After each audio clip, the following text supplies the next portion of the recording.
অন্যদিকে অল্পের জন্য রক্ষা, বড়সড় দুর্ঘটনা থেকে রক্ষা, চলন্ত মালগাড়ি কাপলিং খুলে গিয়ে বিপত্তি বলে জানা যাচ্ছে। পশ্চিম মেদিনীপুরে চন্দ্রকোনা স্টেশন পেরিয়ে মেদিনীপুর যাওয়ার সময় ঘটল দুর্ঘটনা। কাপলিং খুলে গেল, 22টি বগি বিচ্ছিন্ন হয়ে যায় ইঞ্জিন থেকে। কয়েক কিলোমিটার যাওয়ার পর বিষয়টি নজরে আসে চালকের। ঘটনাস্থলে পৌঁছা আদ্রা ডিভিশনের আধিকারিকরা। অভিষেক রয়েছেন আমাদের সঙ্গে। অভিষেক, কি পরিস্থিতি?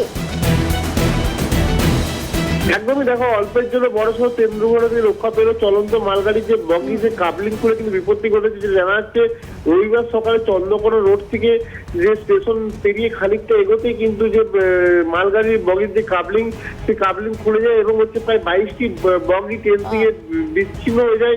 এবং বেশ কয়েক কিলোমিটার যাওয়ার পর যখন নজরে আসে চালক, তখন ট্রেনটি থামায় এবং সেখানে ঘটনাস্থলে কিন্তু আদ্রা ডিভিশনের বিভিন্ন আধিকারিকরা এসছে এবং এই কিছুক্ষণের মধ্যে ট্রেন চল স্বাভাবিক হবে এমনটাই জানিয়েছেন। অভিষেককে ধন্যবাদ জানাবো। অভিষেক চক্রবর্তী ছিলেন। অন্যান্য যারা কি বক্তব্যটা আসছে শোনাবো।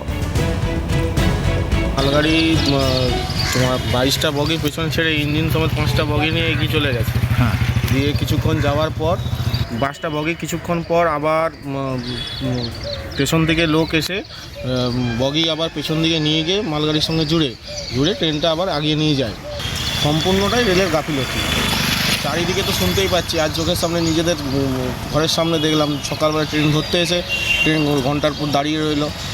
দেখছি 5টা গাড়ি নিয়ে ট্রেন সুন্দর মালগাড়ি বেরোয়, পেছনে বগি রয়ে গেল।